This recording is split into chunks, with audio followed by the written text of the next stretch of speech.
Hello. Still feeling a bit under the weather, but I thought I'd do another short video on this nocturne. Hopefully it'll be short if I don't get too carried away. I realised I only got through the first section, so before we really get into it with the metronome, there's too many fiddly things, I think, that I need to scout out first. And I also want to have a better understanding of that harmonic bit from about bar 17, 18 onwards, where we get all the flats. Because I can see what's happening up to that point, and then I lose it slightly. I think it's really interesting around there. So I'm just going to play the left-hand chords from bar 17 to start with and figure out what I think the harmony is. We start in E flat minor, which is what you expect because we've just had this. Important to note that there's often this pedal at the bottom that doesn't always match up with the rest of the notes in the left hand. So, for example, in the end of 16, it's an E flat at the bottom. But that doesn't really match the chord. That's just there for, the tonic pedal, the tension. So you get kind of sound.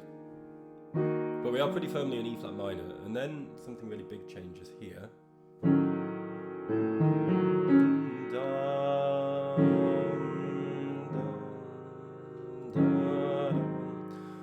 I think what's happening is really because there's so many double flats, there's B double flats.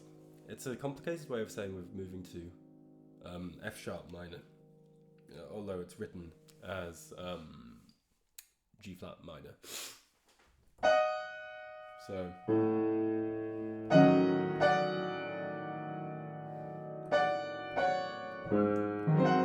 because that feels like the dominant, right? That's a dominant seventh, which means that this is number 1. No, C sharp minor. I'm sorry, D flat minor.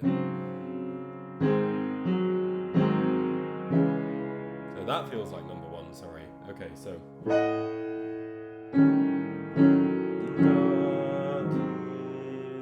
But we don't actually get that chord. I don't think ever, in fact. Okay, so that still feels like the dominant, doesn't it?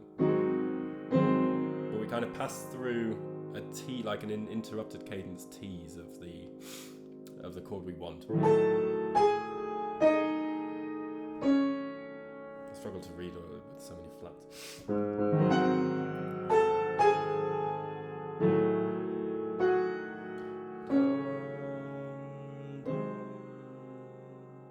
Because I guess what you'd expect there is something like.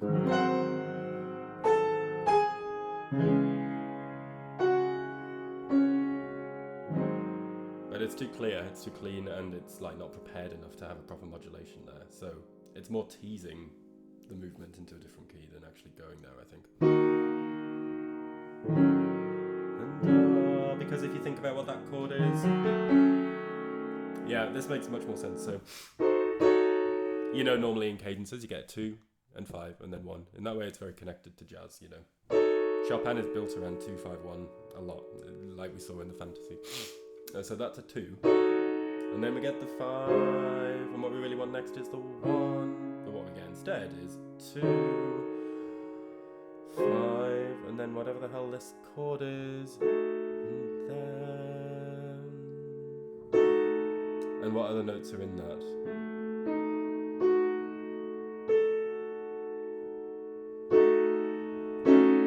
Probably the D flat is in there too. Which means that is, again, 2. So we go 2, 5, 2, 5. Okay, makes more sense. So we get 2.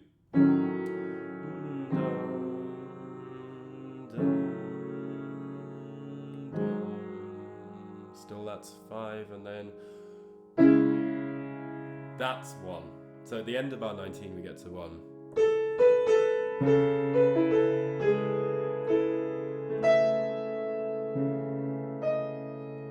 With a little movement to 6, the relative major. So we go dun, dun, dun. Then still 5, but moved around a bit. So still 2.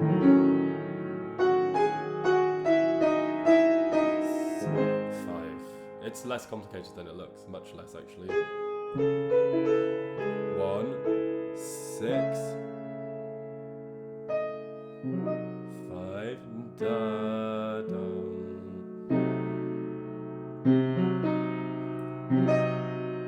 5, but not really because of the B double flat. So before it was, we got that A flat very clearly. Whereas this time, because we're moving away from that key, we want to get rid of that A flat a little bit. So it's what is useful. It's a big diminished chord.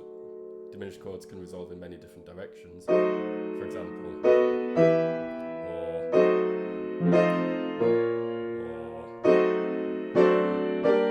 probably missed one. This one. And that's the one we're used to. But I think this is going to go in a different direction this time.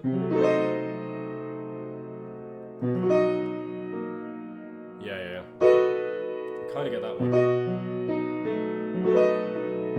Which really wants to go to. But I think, again, that's going to be too clear, so.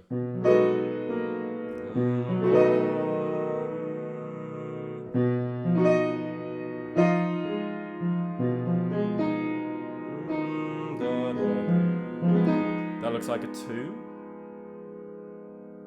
which would make kind of sense. No, I don't think so.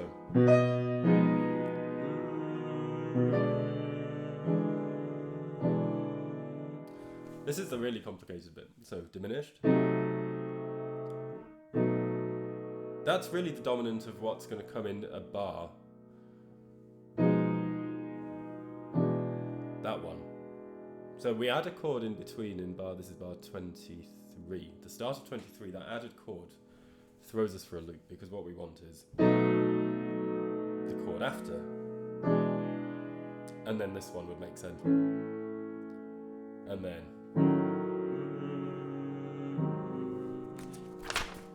Yeah, we do actually go to where we want to there. But in between that is a kind of a transition chord in between. That one, then this one, and then only then this one, and then that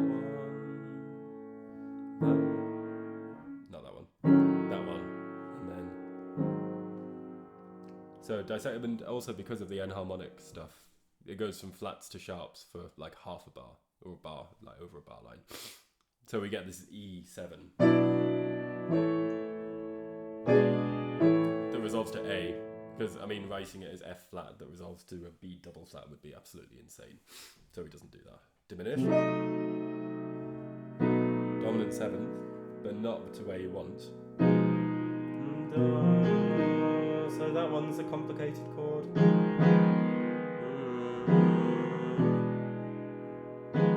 I think we've just got to add that. That's kind of just a flavour, you know. It's to keep the E flat alive for a bit longer. So. Before finally it gets to there. So that's the only chord I don't understand, and I think it's pointless trying to really quantify exactly what that is. I think I understand the general thrust. So let's go back. We go to E flat. This is bar 17. E flat minor. Then this is 2 in C sharp minor or D flat minor in this case. 5, 2, 5, 1, 6, 5. 2, 5, 1, 6, diminished, kind of a pivot point, and then this becomes the new 5 with an intermediate chord that finally resolves to 1, but that is now 5 of the next key, which is A, and then it kind of turns into 2, back to our original dominant, which takes us to. You hold on to that dominant a bit to let it saturate in that we're going to a major key next, so you get rid of some of the awkward B flats, B double flats. Because before it would have been.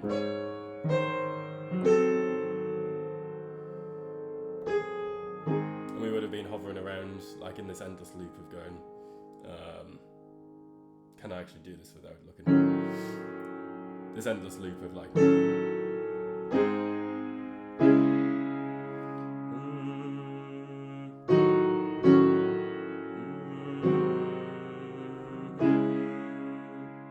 it's only through this bit at the bottom of the page that we talked about, the pivot point to here, to here, to here, to here, that our ears are so confused at this point that I think bringing back this major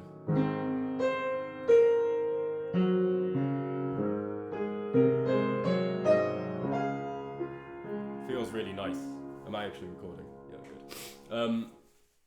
So, I mean, as always, unbelievably clever, interesting harmony that really understands your expectations and how to slightly subvert them at the moments where you really want things to resolve. It gets murkier and murkier. And then finally, when it does resolve, it's like a light at the end of the tunnel. So I'll play that to demonstrate. As you know, I can't play this well yet, but I'll play it slowly.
Onto the track, and we have a really nice extended period of a D flat chord. I was actually slightly wrong. I was misreading this chord. It's actually that. So we never actually hit one. We never hit C sharp minor, or D flat minor in this case. So actually that, which is so much nicer. Now that looks like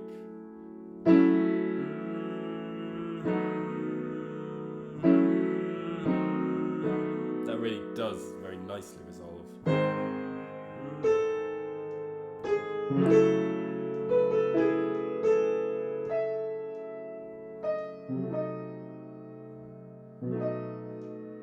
Yeah, super cool.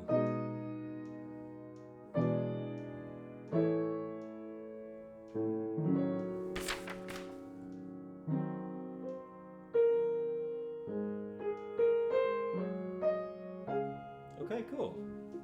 So harmonically, do we want to keep going with the harmony? I think it's kind of interesting. So let me stay in D flat for a little while.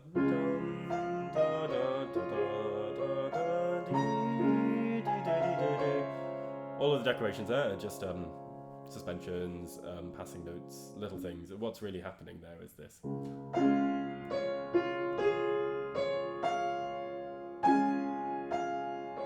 An arpeggio. But you don't really hear that because there's so many notes in between.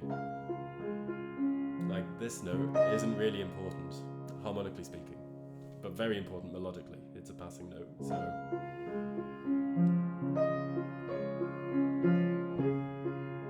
But in reality, this is a very simple idea. This is a suspension. I guess I always say suspension, I mean appoggiatura.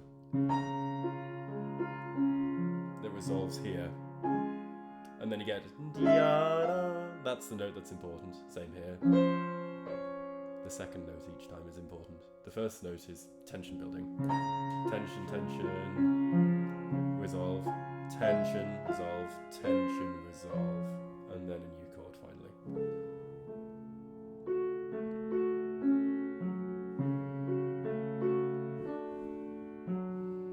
Now, of course, there's going to be more complexity because now we get a D natural.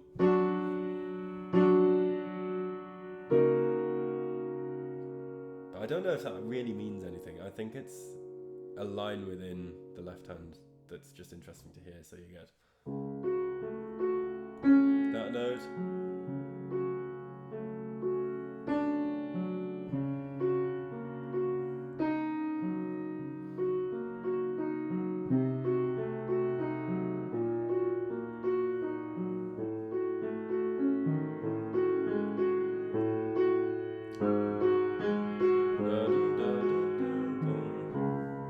So none of that is entirely surprising.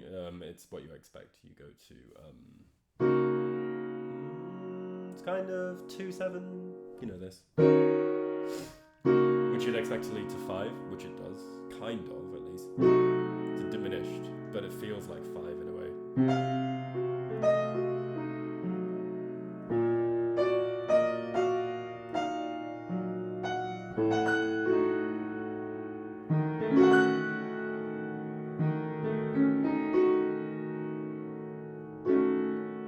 So again, I believe 2 in D flat.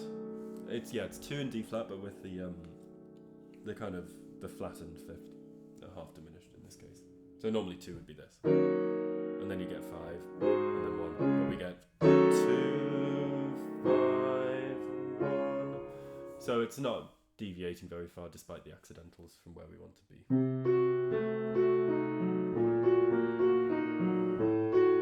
2 with a flattened 5, and then 5,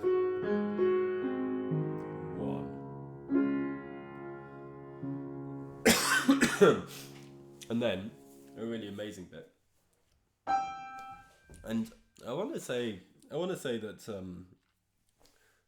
the best bits in music like this are the ones that are, because most of it is, let me try and think about what I want to say here. Most of it is so clever and so well prepared. So like every tiny change is prepared bars in advance. So he almost always goes 2, 5, 1 somewhere. But when we do change key, pivoting around a note, then it feels so nice in comparison to that slightly contrived harmonic movement that he normally does, where everything is super prepared. So when we get to bar 33 to 34, we get a key change here that has only one note that helps it along, which is this note, and this note in the left hand. And we go from this chord to this chord.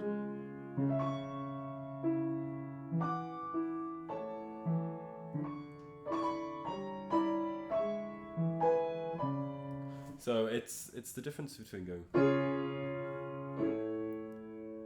It's really lovely when that happens, and it's just on the pivot note. It's this note, so it's a different way of doing it. But if you do it too much, it loses its charm.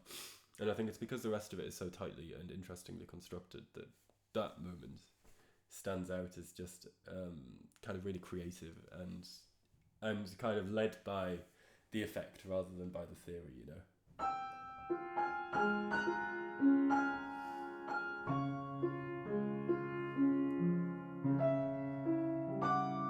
Oops, sorry, I'm ruining it for you.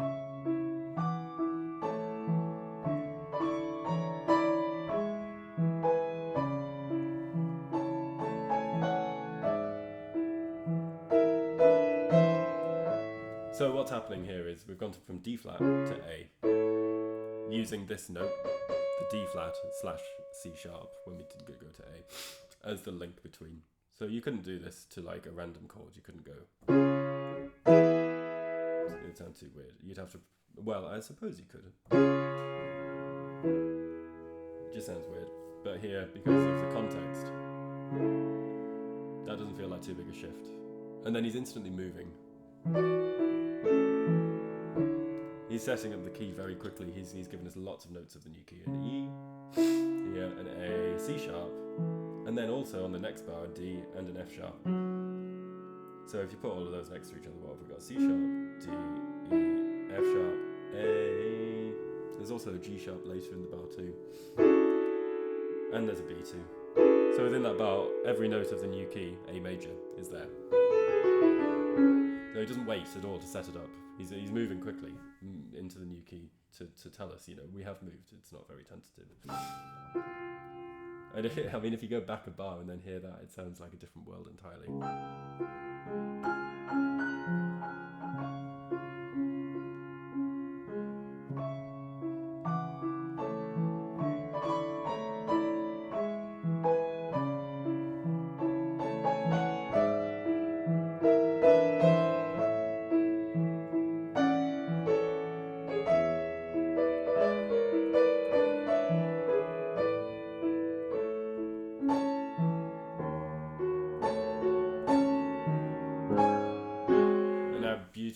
moment coming up where we just kind of well, I don't even know what we do. Let's have a look. So we're in A, we go to the dominant, it's 5, back to A, then this looks like a 7, sorry, a 2, 2 of a new key, so oh, we go back to C sharp minor, interesting. But this time it's legitimate, so when we were in C sharp minor before, it was like he knew we were on the wrong path and he brought us back. Whereas now, because we're in A, going to C sharp minor is just so much easier. Because of this E already being super strong, and the C sharp being super strong, the only note that needs to change from A to get to C sharp minor is this A to G sharp. And in order to make it feel like we've arrived, you just need the 2-5-1, which is much easier to do that from A than from, say, D flat. But he did do that earlier, but it just was much more tentative, so... You know, it feels a little bit kind of like, I shouldn't be here, I should be here. You know, eventually we do come back here, but setting up the groundwork. That's so much more full, and you know, we really arrive there in reality, I think. So we have this 2, and then we have a suspension on 5 that resolves to 5. Then we do get finally a C sharp minor chord. Remember, before we never actually arrived there, we just almost did. And then a clashy clash bit.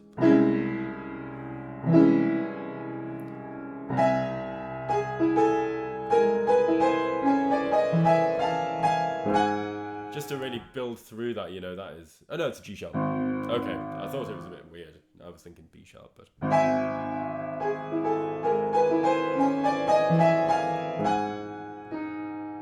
Again, that is now still 5, still 5. And now for the complicated bit again. Oh god, it's a diminished. When you hear that diminished, you know we're in for a weird moment. You know that's gonna take a bit of figuring out. And again, he resolves it down. So remember, diminished chords can go in many directions. It can go to here, go to here, go to here. They all feel quite nice to go to. He goes to where we went before, this kind of B7 feeling. That goes to E flat minor for real. So that is really, let's see that in context. I mean, that feels like a weird step in reality there. So C sharp.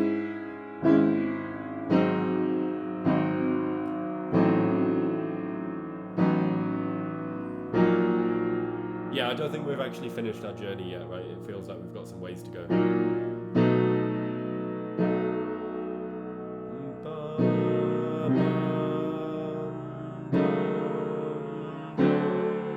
Interesting.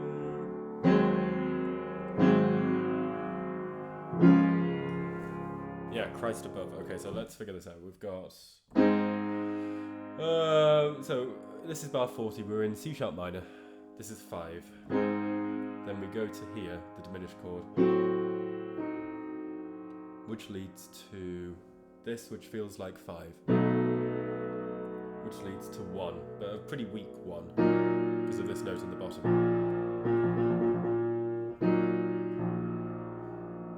Then back to 5,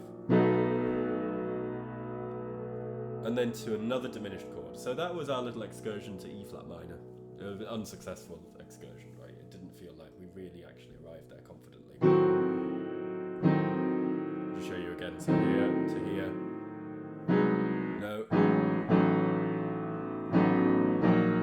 So many weak notes in the bass, that's why. I mean, if you had this instead. Oh, I'm going crazy. It's not 5 of E flat. That's why it feels so weak. It's 5 of E. So really what you want to hear is this.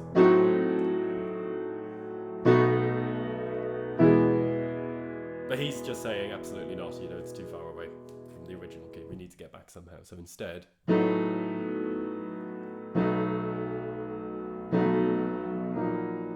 Yeah, that makes more sense. Okay, so that's just changing that one note, these two notes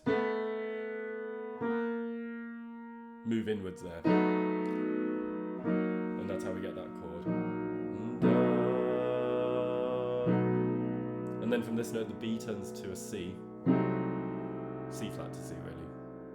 And then it's a little easier to follow because it's mostly chromatic. So this C goes up, and that's how we get that chord. And then it goes up again. And by the time we get here, we are so far away from our original key. This is a D7 chord. So he needs to keep moving chromatically to get to there. So it's a little bit... I don't know how to describe it. It's less logical, this bit, because it's built around this kind of chromaticism and individual moments resolving, so...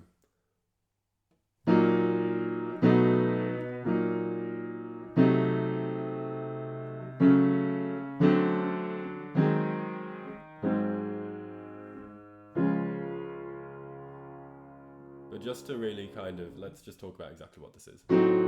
Diminished, that goes to kind of B7, or C flat 7,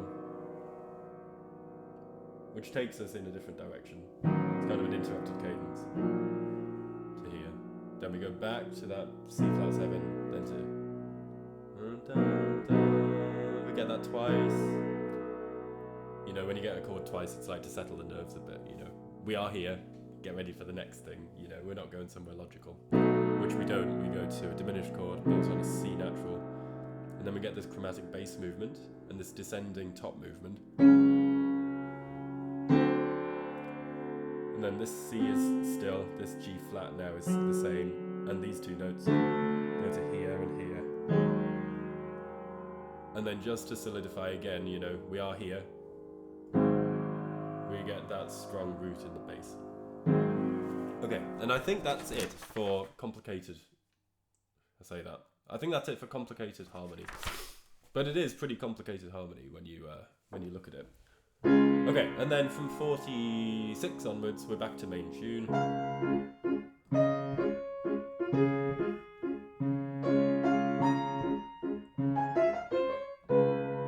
Except that note.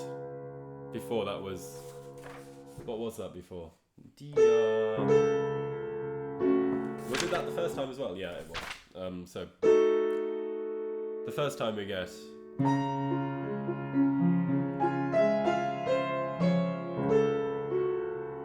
this time we are moving. You know, we're going somewhere different.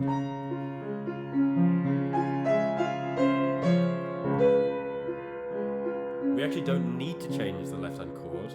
We add on an extra note to turn it into the new dominant. But the left hand stays the same. So it's even more grounded. And the next bar is the same chord in the left hand.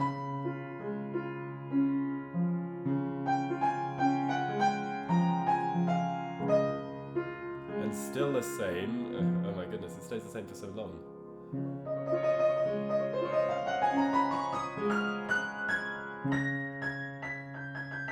Then we get chromatic fiddling about that I can't play in the right hand. We will definitely come to that.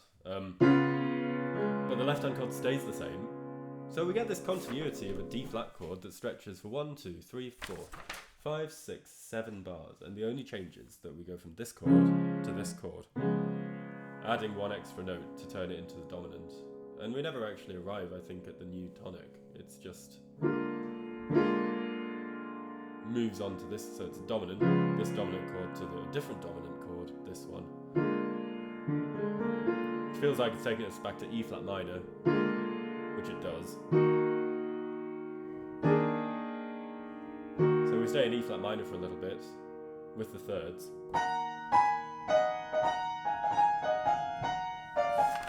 And is that where we went originally? Yeah, it is. No, it's not. No, before we were in B flat minor, so we've moved a little. We've gone to the supertonic, the minor, 6 flats rather than 5.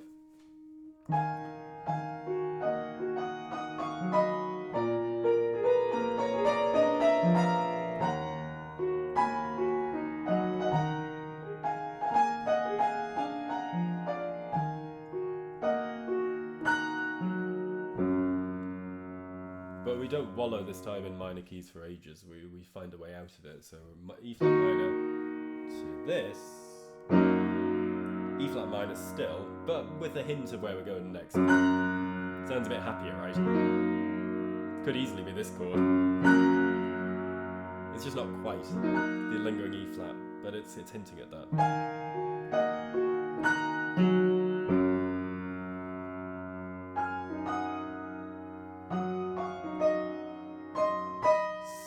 C natural, though, on the way down.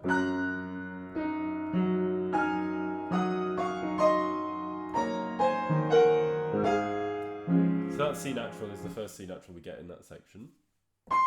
And that's what brings us back to D flat major comfortably. So we get it, it feels like we're on an excursion when we get that theme. We're in a minor key.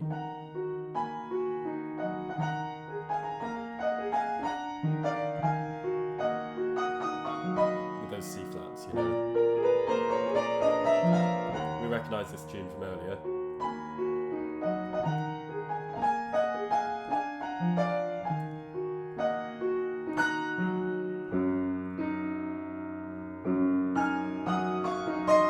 Important note, C natural, because that drags us back home. D flat major, again.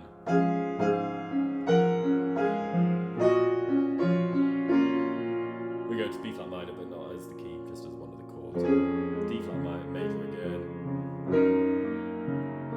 2, which means we know what's going to come next. 5, eventually anyway, we get a little bit of it.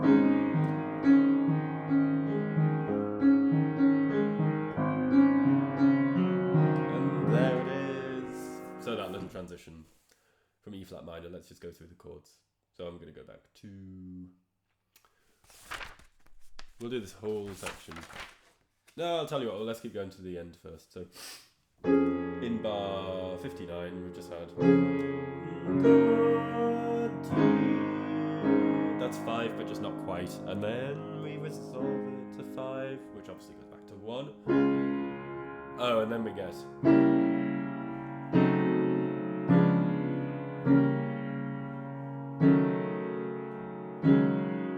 Cool music here.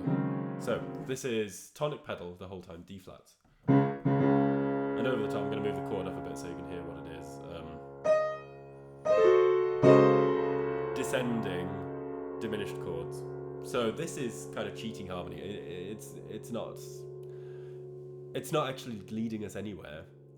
If you took away the D flat, we would be out in the woods, It would just be... It doesn't actually matter. Those chords don't actually tell us much because they could go anywhere. It's the D flat that keeps us grounded the whole time. Then each one of those chords becomes a much more complex chord that I'm not going to discuss because I don't think that was the intention. It's the effect of this falling diminished chord that eventually will lead us back to where we want to be, which is around the D flat. That's a 5. If you took the D flat away, then that would make sense. Right? The D flat is just persistent through all of that. And then resolve to 1 again. And then we get it again, I think. Do we go further this time? Oh yeah, so we go to, again, the flattened, the minor supertonic. To 5. And then D flat, and then 5. So we get 1, 5, 1, 5, 1, 1, 1, 1. Okay, so yeah, I'm aware this is just ridiculous. Trying to explain all of this, but I mean, of course, this is just mostly for me, my own understanding. This is what I'd have to do to get comfortable with this piece. So I thought, however tedious it is to listen to, this is what my process is. Let's see. I want to go back to the final section. So the final section for me starts, the real section, in 46. I think there's 3 chunks in this piece. The first drive, which goes up to, from bar 1 to bar 26, 25. Then we've got 26 up until 45, which is section number 2. Each section using the same tune, starting off in the same key. The first one going to B flat minor, and then hinting towards a D flat minor, but never really arriving before returning. The second section heading off to the amazing bit where we get the sharps to C sharp minor for real. So that's interesting. So the first section hints where we're going to go in the second section. We just don't arrive. We get the real thrust of the minor section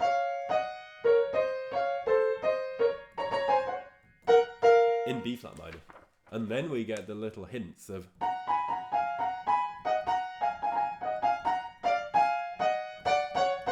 da da dee da da, hinting, you know, that we're going to go there, but we never arrive. Then we start off the second section obviously in D flat. We go to that amazing transition section after the first bit of the theme. You know, it's split into two tunes. It's and the things related to that, and then the second half of it is. And for the most part, the first section of that is always in D flat, and the second section is where we go exploring.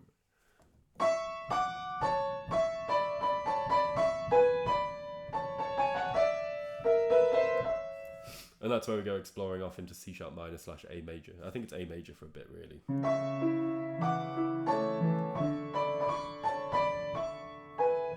It doesn't sound twee. Well, I mean, maybe slightly, but it doesn't sound too cheesy because we've got that amazing pivot moment, you know.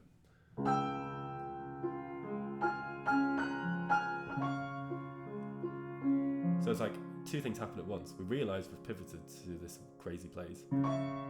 And we also realise that we're hearing the return of the theme from earlier, the second theme, but in a major key. So that's a big moment as a listener. It's like, wow, you recognise, first of all, that there's a tune coming back. And then second of all, that we're absolutely not in the place you'd expect us to be. And then that develops a little bit more. So then we end up hearing it again in some kind of weird fragmented way in C sharp minor for real, this bit.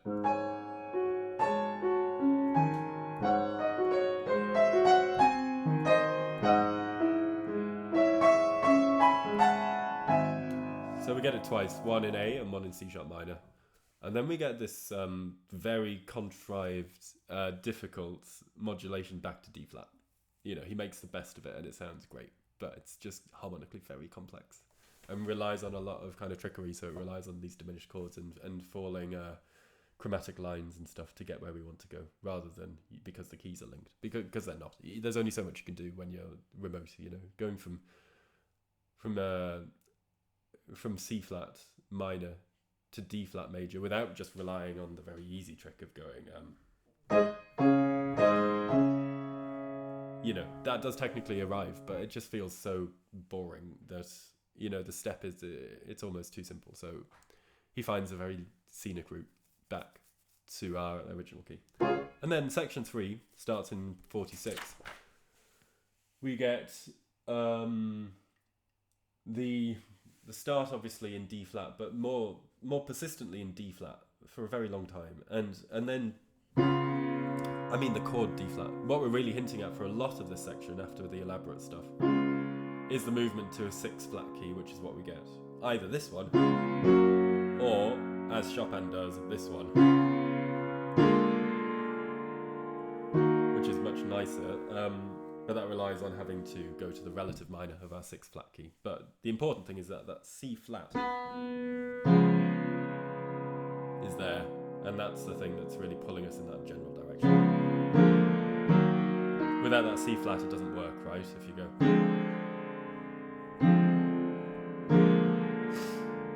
you want to go to there, whereas that's not 6 flats. That's a different key. So it only works if you hear this originally. Da, dum, dum.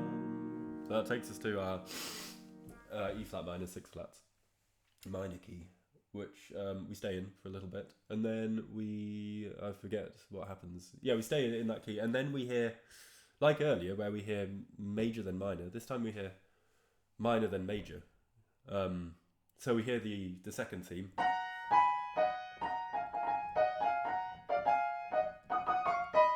In the minor, the 6th flat minor, and then we hear it again in our original major, and that's where we stay.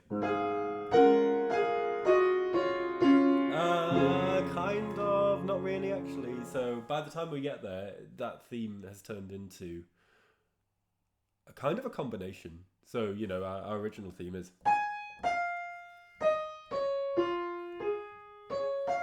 at least a fragment of that. But our second theme is... da, da, da, da, dee, da, da, da, da, dum, da, da, dum.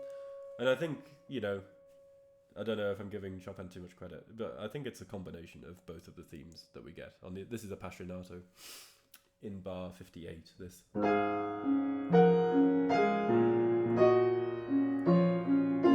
kind of hints at both, you know, whether it is technically or not, I don't know.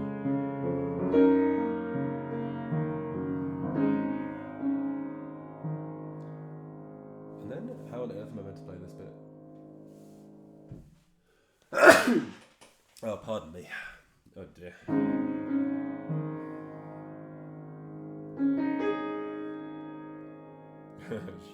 Sugar. So.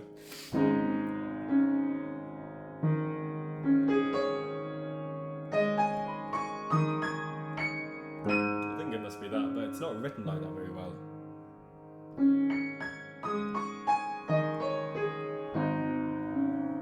But it's like a nothing, it's just a throwaway.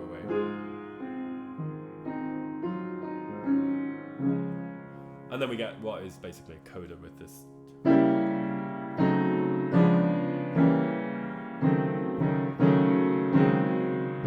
Which you hear twice. Da, da, da, da, da, da, da, and then we just get da, da, da, da, da, da, to finish off. Oh my god, that's so difficult. That took me so long. And it's probably incomprehensible because... you know, how on earth is anyone meant to follow that?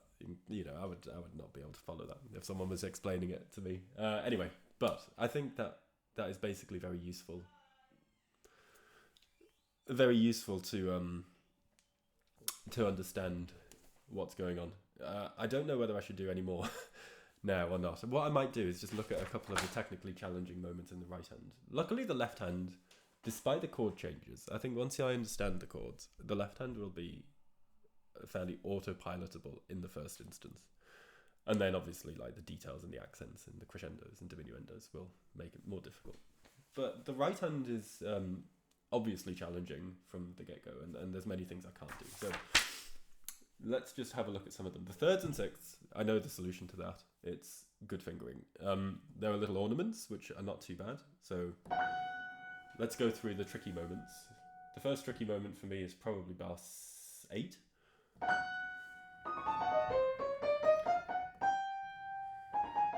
a fairly minor one, and I think it's just very important to understand what that chord is on the descent, and because if I don't know my notes there, I'm going to get totally lost.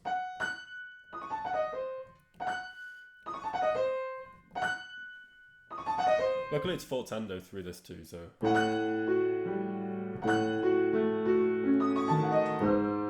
I actually struggled to play that forzando. It's something like that anyway. And then we get the thirds and sixths I was talking about. Not so bad. Some octaves in bar 18. Not so bad. Then...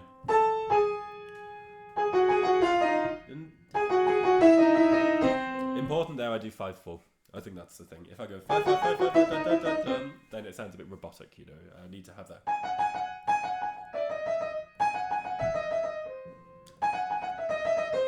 With the thumbs underneath.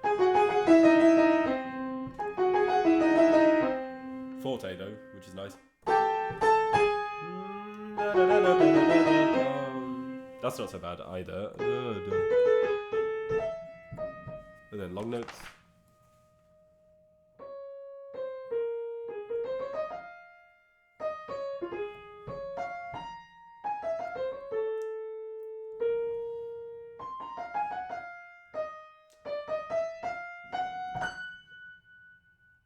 Sextuplet of the same pattern as before, I believe.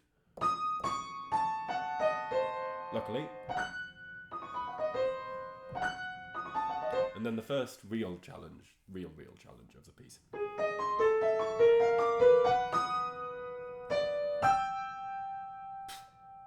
C natural, right? So let's break this up. We get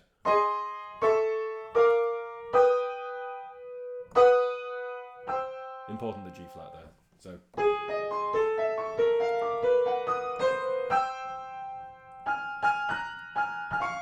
now that's going to be a total nightmare when sped up, I think. To actually get that leggerissimo, you know, very, very light.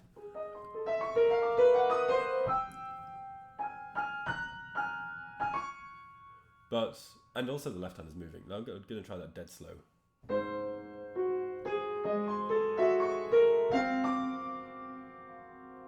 Yeah, C natural, okay.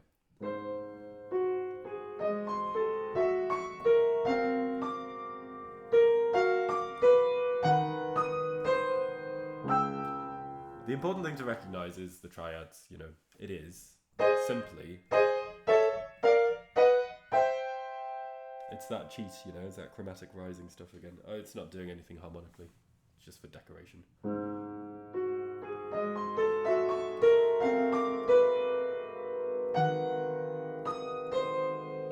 So the important thing actually is the left hand.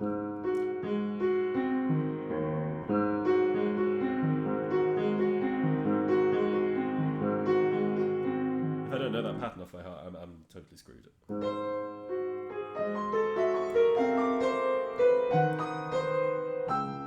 Okay, it's not anywhere near as bad as I thought it was, that section.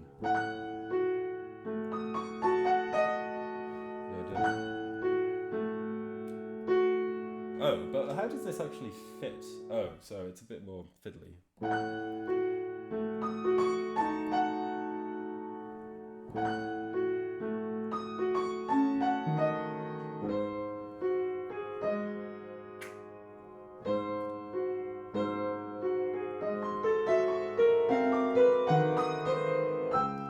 That's still going to take some serious practice, I think.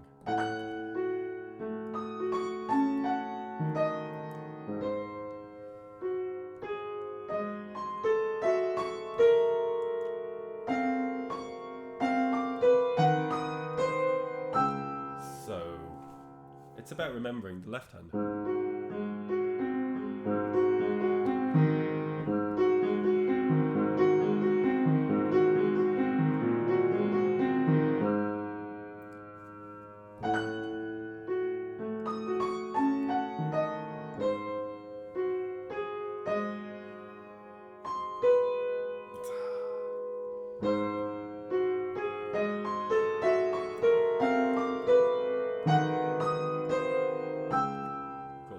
I understand it, I can't do it, but I understand it. And then fiddly thirds and sixths, again, a project for a different day, that's all fingering, and will certainly be a challenge, but not kind of just a specific technical moment of difficulty. I'm going to skip to 42, that's the next thing that looks really tricky. I'll quickly mention 39 as well, because that looks hard, it's very contained in the... So if you've got good thumbs and second fingers, which maybe I don't, 2 on that note I think. And then I'm just blagging a chromatic scale here, really. But it'll do for now. And then...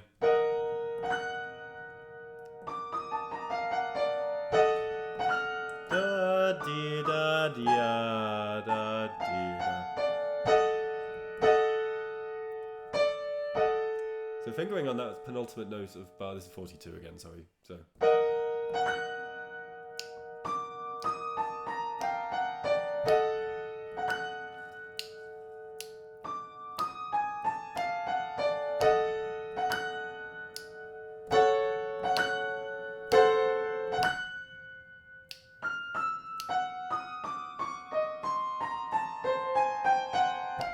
Awkward on the way down.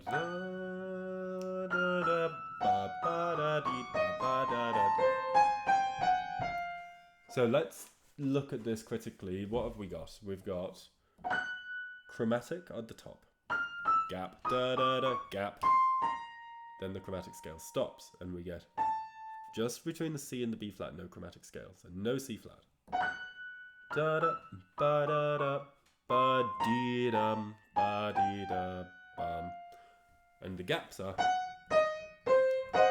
Oh, that's nice. The gaps are. It's the 5/7. Okay, so.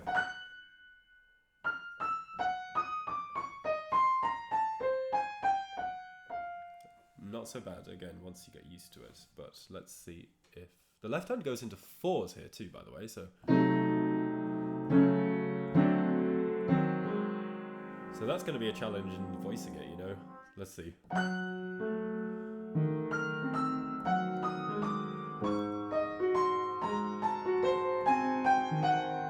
Okay, fine. It's smoke and mirrors a lot of this technical stuff, not so bad. Alright, then bar 50, we get 2s versus 3s, but not the end of the world. This is an elaboration of the original theme. So for the first time we get complicated on the original theme too.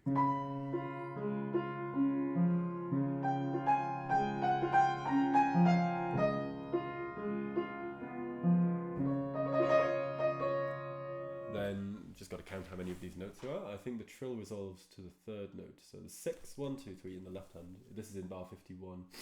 This trill and then all of those grace notes. 1, 2, 3, 4, 5, 6, 7, 8, 9, 10, 11, 12. 12 divided by 4 is 3. 3 notes per left hand note. So.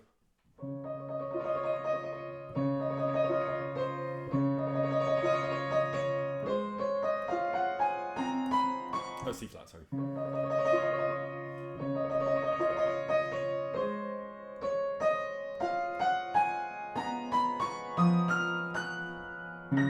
That's a simple way of doing it, but that is not how it's written, unfortunately. It's written in all sorts of crazy ways, so I think I probably won't faff around with that too much. If I can do it like that, then that's fine.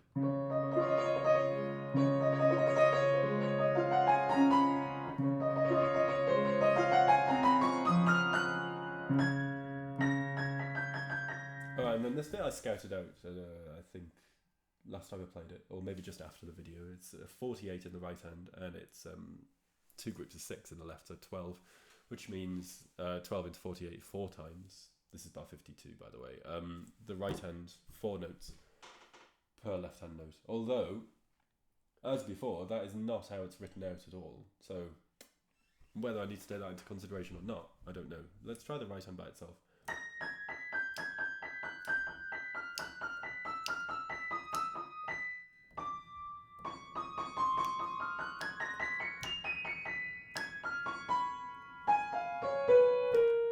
So the last section is not too bad. I think I might need to draw little groupings. So 1, 2, 3, 4, 1, 2, 3, 4,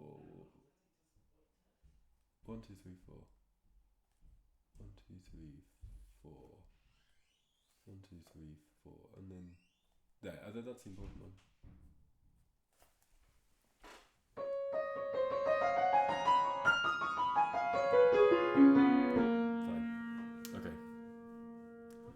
So, not so bad. With the left hand, slowly, slowly.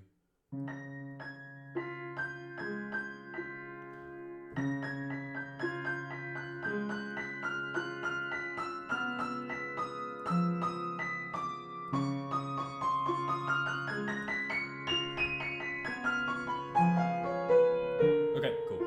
Makes sense. And then a little fiddly bit. More thirds and sixths, more thirds and sixths. And then bar 60 is the next real challenge. And I just do not understand exactly what this is. Because, I mean, it's a dotted crotchet. But the way it lines up on the page is absolutely not a dotted crotchet. 1, 2, 3. I think it is just that. Or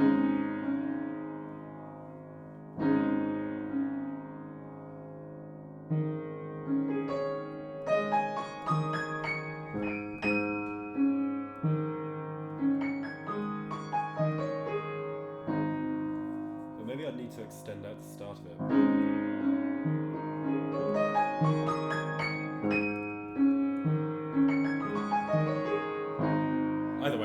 it's not so bad. And then the last bit, the only difficult bit, is 75. 7's in the right and 6 is in the left. And I saw a video by that guy. He was called. He's the only American to have won the Chopin competition, or at least he was last time I checked. He's a bit older now. He had a really good video on this where he says, don't try. He got it from his mentor, who I can't remember who said it was. He said, don't try and actually work out the individual rhythms, because it's not 21st century music. It's not like crazy modern music. It's the effect that's important when you've got 7 versus 6. And I can't do it, so I'm going to have to practice this carefully. But it's take the first 7,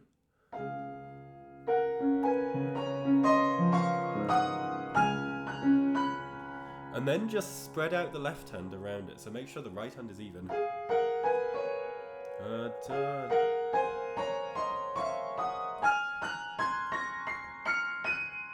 And around that, put the left hand. And I don't think I can do this now.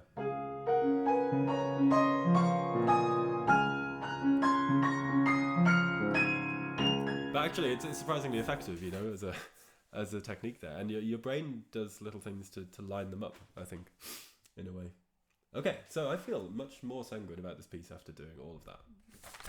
There's nothing in here now I feel like is unbelievably impossible for me to do. I think, as always with Chopin, it's the end of the curve approaching kind of exactly how you want to play it that I struggle with. So the details, the consistency. But I think in theory, I have an idea of what's going on in this piece now. Let's leave it there. And yes, I know I look terrible, and it's just mostly, there are just things I can't help, but mostly because I'm feeling a bit rubbish. So see you later. Bye bye.